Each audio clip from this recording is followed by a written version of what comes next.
शांति।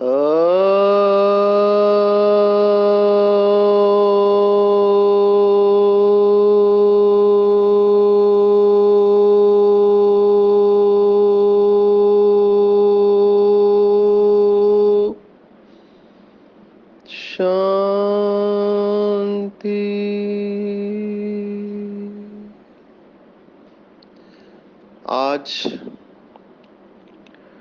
15 सितंबर 2022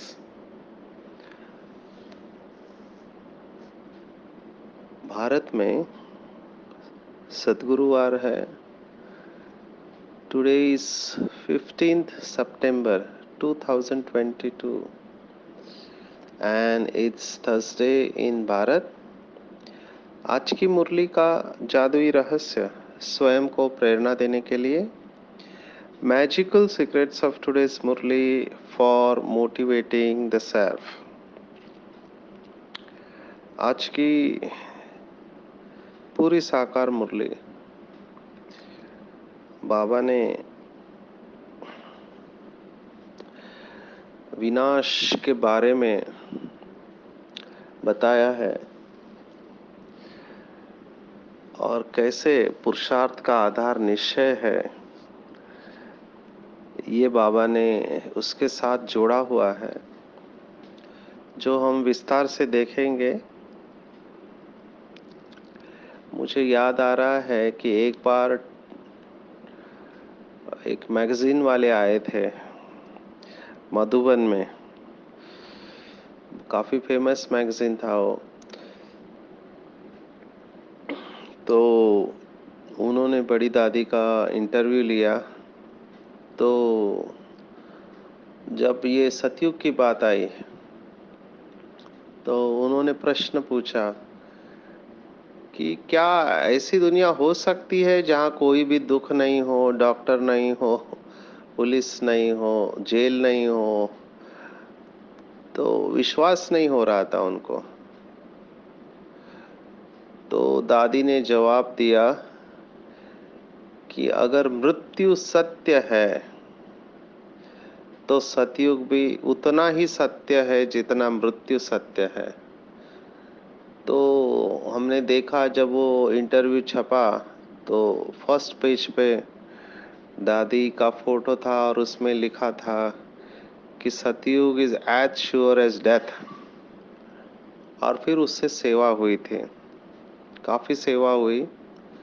तो ये बात भी आज की मुरली में आई हुई है कि कैसे लास्ट में मीडिया के द्वारा, विशेष करके अखबारों के द्वारा ये सेवा होने वाली है। भी मुझे वंडर लगता है कि ये 69 के पहले चली हुई मुरली है। उस समय तो मोबाइल नहीं थे, डिजिटल मीडिया था ही नहीं उस समय। उस समय तो अखबार ही चलते थे। और बाबा तो त्रिकालदर्शी है। बाबा को पता है कि आगे चलकर मोबाइल क्या हंगामा मचाने वाला है, इंटरनेट क्या करने वाला है, सब बाबा को पता था। लेकिन बाबा ये राज को खोलता नहीं है। बाबा चाहे तो बोल सकता था कि आगे चलकर एक ऐसा डिवाइस आएगा कि आप हाथ में हाथ में देख देख के सबके साथ बात कर सकोगे, सबको देख सकोगे, आप वीडियो कॉलिंग करोगे, ऐसे बाबा बोल सकता था। लेकिन बाबा ने नहीं बोला। बाबा ने इतना ही बोला कि मीडिया के द्वारा घर घर में बाबा का संदेश जाएगा, घर घर में बाबा को देखेंगे। आज वो बात सत्य हो रही है, क्योंकि डिजिटल मीडिया एक बहुत बड़ा प्लेटफॉर्म है, बहुत बड़ा। और एक एक मैसेज वायरल होता है तो वो लाखों लोग उसको देखते हैं, लाखों करोड़ों लोग उसको देखते हैं। आप सोचो, जैसे कहते हैं कि सबसे बड़ा, अभी रिसेंट की न्यूज़ है, क्वीन एलिजाबेथ का शरीर छूटा तो वो अंतिम समारोह को पूरा वर्ल्ड देख रहा था। ऐसे ही माइकल जैक्सन का शरीर छूटा तो करोड़ों लोगों ने, गूगल क्रैश हो गया था उस दिन, तो इतने लोगों ने उसको देखा। तो हम ऐसे समय पर है जहाँ ये इंटरनेट जो है बहुत फास्ट सेवा करने के निमित्त बनने वाला है, बन भी रहा है। दोनों बातें फैल रही है, पॉजिटिव भी फैलती है तो नेगेटिव भी फैलती है। ये हम सब बच्चों को बाबा ने पहले से ये अलर्ट कर दिया है कि आगे चलकर मशीनरी तेज होने वाली है। ये हम सब बाबा के बच्चों को पता है, मशीनरी तेज होने वाली है। What do you mean by machinery तेज होने वाली है? तो बहुत फास्ट सुख और दुख का अनुभव करेंगे, सजाएं भुगतेंगे बहुत फास्ट, कम समय में बहुत सारी सजा का अनुभव होगा और विनाश के वक्त तो ये चरम सीमा पर होगा। आज बाबा ने शास्त्रों का शब्द का अर्थ बताया हुआ है। शास्त्रों में जो प्रलय शब्द आया हुआ है जिससे कि लोग डरते हैं। मुझे याद आ रहा है एक जगह पे मेला लगा था। अभी नए नए बाबा के बच्चे होते हैं जो प्रदर्शनी में चित्र समझाते हैं, अगर उनको अच्छी तरह से नहीं बताया गया तो डिसर्विस हो सकती है। आज बाबा ने लोगों का ऑब्जेक्शन को भी लिया हुआ है। क्या ऑब्जेक्शन लिया है कि लोग कहते हैं ये ब्रह्मा कुमारियां विनाश विनाश करते रहती है। यही हुआ, वो भाई ने बहुत नशे में समझाया। कोई आए थे बच्चे, यंग थे, उनको बोला कि ये सब दुनिया अभी खत्म होने वाले, सब विनाश हो जाएगा, विदेश में न्यूक्लियर बॉम्ब गिरेंगे, आग लगेगी, भारत में सिविल वॉर होगा। अभी ये सब उसने सुनाया बहुत नशे से कि वो बाबा का नॉलेज दे रहा है। उसका भाव तो अच्छा था कि वो ज्ञान ले ले करके समय कम पड़ा है, इस भाव से वो सुना रहा था। लेकिन सामने वाले डर गए और रोने लगे, उसका हार्ट बीट बढ़ गया, डर पैदा हुआ। तो हमको विनाश ये शब्द इस्तेमाल नहीं करना चाहिए कभी भी, क्योंकि कई सेंसिटिव लोग होते हैं, उनके लिए ये दुनिया अच्छी चल रही है, उन्होंने दुख देखा नहीं होता है। और अगर हम विनाश का ऐसा वर्णन करें तो सभी लोग उसको पॉजिटिवली नहीं ले पाएंगे। कई लोग तो उड़ा देंगे, ये लोग तो बोलते ही रहते हैं और विनाश होता ही रहता है समय समय पर। कई लोग सोचेंगे और कई लोग डर जाएंगे। तो सामने वाला व्यक्ति देखकर हमको ज्ञान देना चाहिए। मैं एडिक्शन में सेवा दे रहा हूं तो एडिक्शन में भी हमने देखा, 25 साल से सेवाएं देख रहे हैं एडिक्शन की। तो कई भाई बहने वो कैंसर के एडवांस फोटो दिखाते हैं, विचित्र, वो देखते ही डर लग जाए ऐसे फोटो। आजकल तो सिगरेट के पैकेट के ऊपर वो फोटो डाल दिए है, और वो भी 80% फोटो होना चाहिए ऐसे कायदा कहता है कोटपा एक्ट। कोटपा एक्ट 2003, ये भारत का नियम है, बहुत देशों ने इसको फॉलो किया हुआ है। 180 देश ये FCTC माना framework convention of tobacco control को फॉलो करते हैं और अपने देश से तंबाकू को निकालना चाहते हैं। तो ये चित्र देख के भी कई लोग डर जाते हैं, डरावने चित्र होते हैं कैंसर के। तो अभी हम समझ चुके हैं कि ऐसे चित्र न दिखा के पॉजिटिव मैसेज हमको देना चाहिए, स्वस्थता। निगेटिव मैसेज कभी नहीं दिखाना चाहिए जितना हो सके। मैंने देखा है साइकोलॉजी कैसे काम करती है। अभी हम मुंबई में रहते हैं तो मुंबई में रेलवे ट्रैक होता है, लोग रेलवे ट्रैक में क्रॉस करते हैं, तो क्रॉस नहीं करे इसलिए रेलवे ट्रैक पर वो ऐसा फोटो दिखाते हैं कि वो जो भी है भाई रेलवे के नीचे आया है और उसके ऊपर से रेलवे जा रही है। ये निगेटिव पिक्चर है, कभी नहीं दिखाना चाहिए, क्योंकि निगेटिव देख देख के उसका प्रभाव पड़ता है। अभी ये क्यों करते हैं सब लोग ऐसे? जैसे कई माताएं अपने बच्चों को, मैं देखता हूँ हम डॉक्टर्स को बदनाम करके रखा है। सभी माताएं माँ बाप बच्चों को डराते हैं, खाना खा ले, ये कर ले, नहीं तो डॉक्टर सुई मारेगा। मतलब डॉक्टर को दूसरा काम ही नहीं है, बस सुई लेके ही बैठा है वो। डर पैदा करते हैं।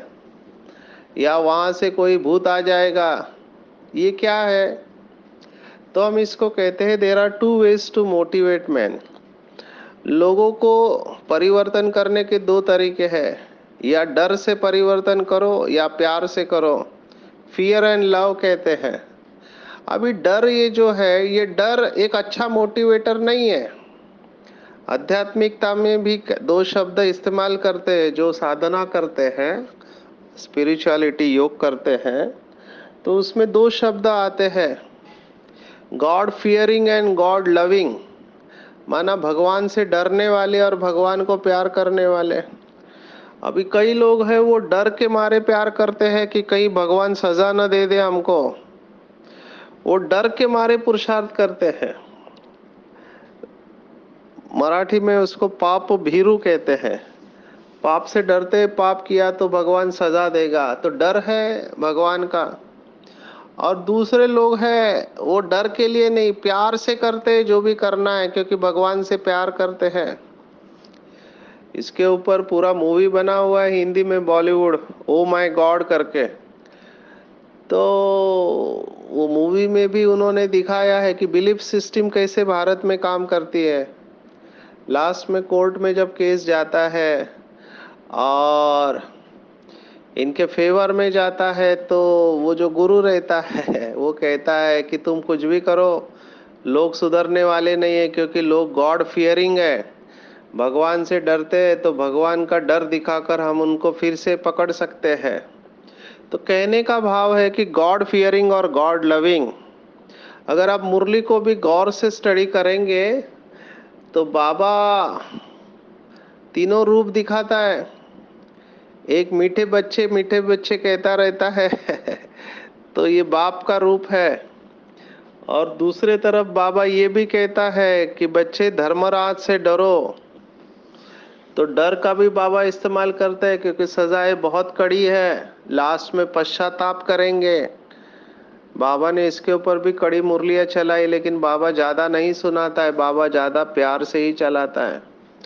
मुझे याद आ रहा है एक मुरली में बाबा ने कहा था कि ऐसे जो बाबा के बच्चे पाप करते हैं बाप का बनने के बाद में, तो वो जब शरीर छोड़ेंगे लास्ट में, तो आत्मा तड़पते हुए शरीर छोड़ेगी और ब्रह्मा बाप सामने खड़ा होगा, साक्षी होकर देखेगा कि बच्चा तड़प रहा है शरीर छोड़ने को। तो ये बहुत कड़ी सजा होगी, और अपनी आंखों के सामने यमदूत, यमदूत माना वो दिखाते हैं कि दो आते हैं आपको लेने के लिए, भैंस के ऊपर से कोई आता है। अभी ऐसा कुछ नहीं होता है, हमारे कर्म ही हमारे सामने यमदूत बनकर सामने आते हैं।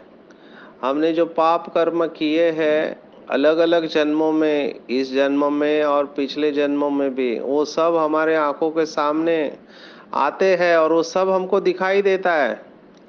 बाबा ने बताया हुआ है कि बाबा ऐसे सजा नहीं दे सकता, पहले दिखाता है कि देखो ये तुमने किया हुआ है, तुम्हारे ये कर्म की ये सजा है, ये कर्म की ये सजा है, ये कर्म की ये सजा है, हर चीज। इसके ऊपर शास्त्रों में भी बहुत कुछ लिखा हुआ है, गरुड़ पुराण में। तो इसका भाव ये है कि आत्मा दुख का अनुभव करेगी, दुख का अनुभव करेगी। इसलिए बाबा ने आज की मुरली में कहा हुआ है, शुरुआती बाबा ने ऐसे की है कि बच्चे इस दुख के घाट पर बैठकर शांति धाम और सुख धाम को याद करो, इस दुख धाम को भूल जाओ, यहाँ तुम्हारी बुद्धि भटकनी नहीं चाहिए। भगवत गीता में हमने देखा दुखालयम अशाश्वतम ऐसे शब्द आया हुआ है। ये दुखों का आलय है, माना दुखों का घर है, यहाँ शाश्वत कुछ भी नहीं है, अशाश्वतम कहा हुआ है, सभी परिवर्तनशील है। तो जिसको आप सुख समझ रहे हैं वो सुख नहीं है, इसीलिए इनसे बुद्धि जितनी जल्दी आप निकाल सको उतना अच्छा है। पर अनफॉर्चुनेट है, माया भी इस समय ऐसे सुख के साधन लेके आते हैं कि लोगों को लगता है हम तो स्वर्ग में हैं। इतना सुख पहले कभी नहीं था। पहले बहुत क्या बोलते, सूखा पड़ता था, अनाज नहीं मिलते थे। मैंने पढ़ा है, हमारे प्राइम मिनिस्टर भारत के लाल बहादुर शास्त्री जब थे तब बहुत अकाल पड़ा था, खाने को अनाज नहीं मिला था। और उन्होंने कहा था कि भारतवासियों, एक वक्त आप खाना खाओ ताकि सभी को अनाज मिल सके। वो भी उपवास रखते थे अकाल में, ऐसी हालत थी। तो बहुत अकाल पड़ता था, बीमारियां बहुत थी। अभी समझते हैं हमारे पास बहुत खाने को बहुत है, अनाज। बीमारियां पहले जैसे नहीं है, लेकिन बीमारियां कम नहीं हुई है। तो भले life expectancy, average life span बढ़ गया है, 65 से 70 के बीच में है भारत में। कई देशों में तो इससे ज़्यादा है। जापान में जैसे 80 के ऊपर ही है एवरेज लाइफ स्पैन। तो लाइफ स्पैन बढ़ गया है, लेकिन लोगों का दुख कम नहीं हुआ है। तो ये दुख दाम है, लेकिन कई लोग इसको सुख दाम समझते हैं।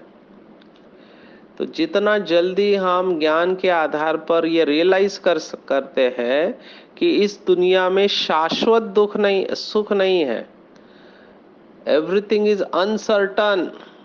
जो आज आपका दोस्त है कल आपका दुश्मन बन सकता है। प्लीज अंडरस्टैंड, मैं अपने अनुभव से कह रहा हूं। मुझे बताया गया था कि एक आत्मा को मत लेना, इसने बहुत गफला किया हुआ है। मैंने कहा नहीं, बाबा का बच्चा है। आज वही आत्मा बहुत कुछ कर रहा है। तो ये ड्रामा कभी भी टर्न कर सकता है। हमको नहीं पता आगे क्या होने वाला है, हिसाब किताब होता है। तो रहम करना भी भारी पड़ सकता है कई बार। हम आउट ऑफ मर्सी किसी को मदद करने जाते हैं तो हम खुद फंस सकते हैं। तो बहुत न्यारा प्यारा रहना चाहिए। ये अनुभव से आपके साथ शेयर कर रहे हैं। और ये बहुत अच्छा है कि जितना जल्दी आप धोखा खाएंगे जितना जल्दी धोखा खाएंगे उतना बाबा में बुद्धि बैठते जाएगी। क्योंकि पता चलेगा कि सभी देहदारी सच्चे नहीं होते हैं। और एक ही आत्मा अगर आपको दुख देने के निमित्त बने तो भी आपका आंखें खुल जाएगी। इसलिए बाबा बार बार कहता है कि बच्चे, सर्व संबंध एक बाप से होने चाहिए। एक बाप के ऊपर ही पूरा निश्चय होना चाहिए।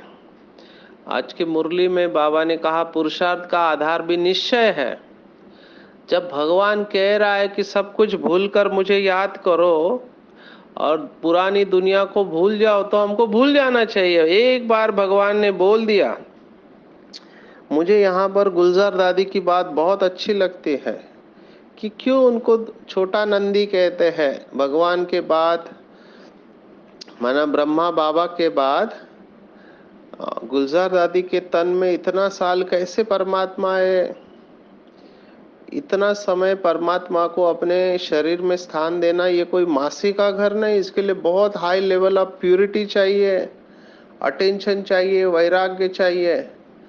तो दादी ने ये सब कैसे मेंटेन किया? तो दादी का हम हिस्ट्री में सुनते हैं कि जब ये छोटे थे तो रिश्तेदार आते थे मिलने के लिए, लेकिन दादी नहीं जाती थी मिलने के लिए।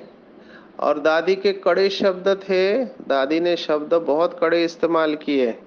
और दादी ने कहा कि एक बार पुरानी दुनिया पर थूक दिया तो उसको चाटने को क्यों जाने का। आप सोचो क्या वैराग्य की स्टेज होगी दादी की।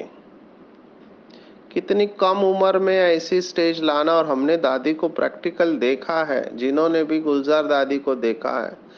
निरसंकल्प देवता कहते थे हम, ज्यादा किसी में जाती ही नहीं थी। तो ये धारणा है कि ये दुखदाम है, यहाँ पर सुख नहीं है। कई भाई बहनें कहते हैं कि नहीं, आपस में प्यार से रहना है। आपस में प्यार से जरूर रहना है, इसमें कोई दो राय नहीं है। लेकिन कई बार टू मच अटैचमेंट भी हो जाती है। दोनों नुकसान करते हैं। लगाव भी नुकसान करता है और घृणा भी नुकसान करती है। दोनों नहीं होना चाहिए। बाप समान न्यारा और प्यारा रहना चाहिए।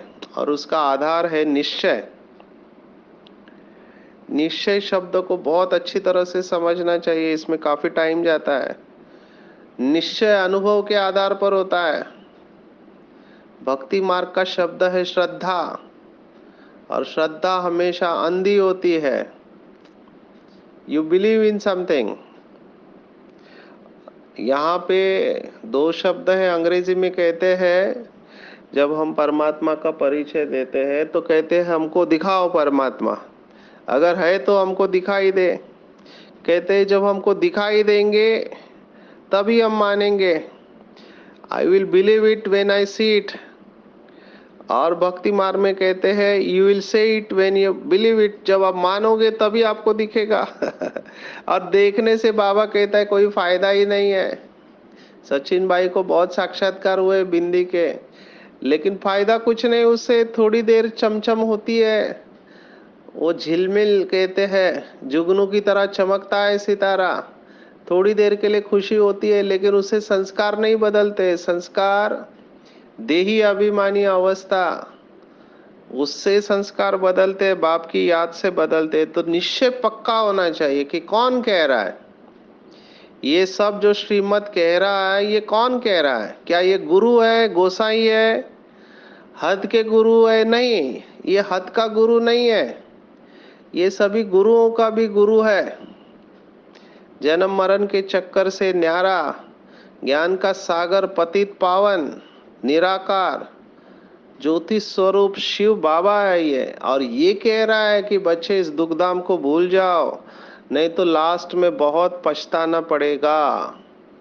निश्चय के ऊपर मेरी फेवरेट कहानी है, जो मैंने बहुत बार सुना, ये वर्थ रिपीटिंग है। मधुबन में सांप घुस गया था, तो सभी इकट्ठा हो गए, बाबा भी आ गए, ब्रह्मा बाबा। तो एक भाई आया तो उसको बोला मटका लेके आ, मटका लाया। फिर बाबा ने उस भाई को कहा अच्छा इस सांप को उठाओ और मटके में डालो। अभी वो सांप खड़ा है ऐसा, अभी उसकी हिम्मत ही नहीं हो रही थी। सांप माना मौत, काटेगा तो जहर फैलेगा। तो बाबा ने देखा बच्चे की हिम्मत नहीं हो रही है, तो बाबा ने तुरंत कहा कौन कह रहा है, बस इतना कहा कौन कह रहा है। तो उसको दिमाग की बत्ती जल गई उसकी कि कौन कह रहा है, स्वयं भगवान कह रहा है, तो मेरी थोड़ी जिम्मेवारी है। भगवान जाने और उसका बच्चा जाने। तो तुरंत उसके पास हिम्मत आ गई, करंट आ गया, और उसने सांप को उठाया, मटके में डाला और बाहर जाके छोड़ दिया। तो हम भूल जाते हैं चलते चलते कि कौन कह रहा है हमको ये सब करने के लिए। कौन कह रहा है कि बच्चे पुरानी दुनिया में बुद्धि भटकनी नहीं चाहिए, क्योंकि जब तक निश्चय नहीं है तब तक पुरुषार्थ नहीं होगा। और ये निश्चय चाहिए कि पुरानी दुनिया जाने वाली है। अभी आज मुंबई को भी बाबा ने याद किया, कहते इतनी बड़ी बड़े टावर बनाते हैं। मैंने देखा मुंबई में एक टावर है, 64 माले का है, 64 माले का बिल्डिंग है। 64 माला, आप सोचो कितना ऊंचा बिल्डिंग है। वहां पे तो पास के बगैर एंट्री नहीं है, वो कार्ड होता है जैसे होटल में होता है वहाँ। और वहां पे इतनी ऊंचाई पे आप खिड़की भी नहीं खोल सकते, कि खिड़की खोला तो सब उड़ के चला जाएगा, इतनी जोर से हवा आती है। समुन्दर का किनारा है। तो ये सब माया का पॉम्स है। बाबा ने कहा समुन्दर अपनी जगह लेने वाला है, क्योंकि समुन्दर को बुझा के मुंबई का काफी सारा लैंड बनाया है। इसको रिक्लेमेशन कहते, रिक्लेम किया है। तो बाबा ने कहा बहुत सारा हिस्सा मुंबई और कराची का पानी में जाने वाला है। तो मुंबई वाले पहले से ही तैयार है। हमने बहुत बार सुना है ये बात। बीच में 26 जुलाई में इतना पानी भर गया था, लेकिन ये समुन्दर का पानी घुसना और बारिश का पानी भरना, ये दोनों अलग बातें हैं। तो बाबा ने कहा ये प्रलय की बात आज की मुरली में आई है कि पूरा जलमय हो जाएगा। तो शास्त्रों में जो भी शब्द है उसमें कुछ तो सच होना चाहिए, कि केवल भारत बचेगा लेकिन बाकी सब जगह पे जलमय हो जाएगा, माना पानी के अंदर चला जाएगा। ये सब कैसे होने वाला है, इसके बहुत सारे मैकेनिज्म हैं, मैं उसमें अभी नहीं जाऊंगा। लेकिन यही कहता है कि कुछ भी हो हमको तैयार होना है। बाबा ने कहा, ये बहुत इंपॉर्टेंट बात बाबा ने कही है कि आफतें आने वाली है, इसलिए बाप कहते हैं जल्दी जल्दी तैयार होते रहो। जैसे शमशान में आग जलाकर खत्म होती है तब लौटते हैं, ऐसे ही बाप भी आया हुआ है और आग लगाकर जब पूरी होती है तब चले जाएंगे। तो बाबा का टाइटल आज की मुरली में है, कालों का काल है शिव बाबा, महाकालेश्वर कहते हैं। तो हमने कालों के काल को बुलाया है, तो वो सभी दुनिया को परिवर्तन करके चला जाएगा। तो विनाश शब्द इस्तेमाल नहीं करना है, परिवर्तन करना है।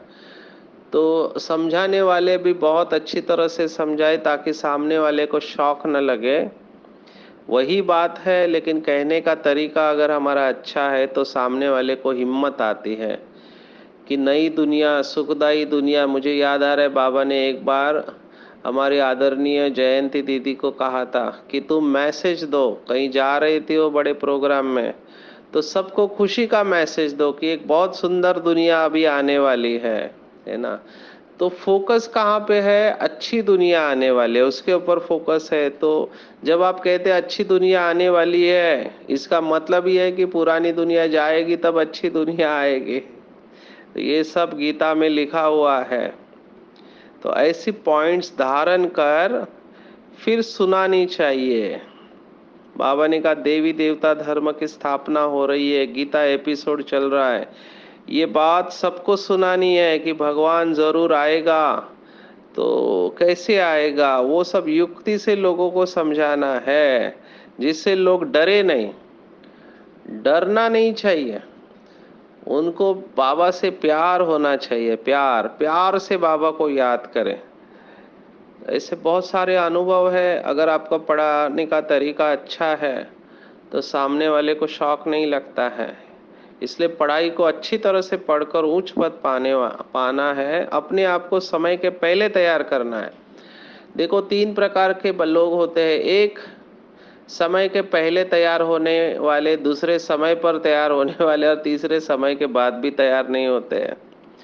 तो हमको बाबा समय के पहले तैयार करना है, अपने को सुधारने के लिए पूरा निश्चय बुद्धि बनना है, वानप्रस्थ में जाने की तैयारी करनी है, महान आत्मा का पुरुषार्थ करना है।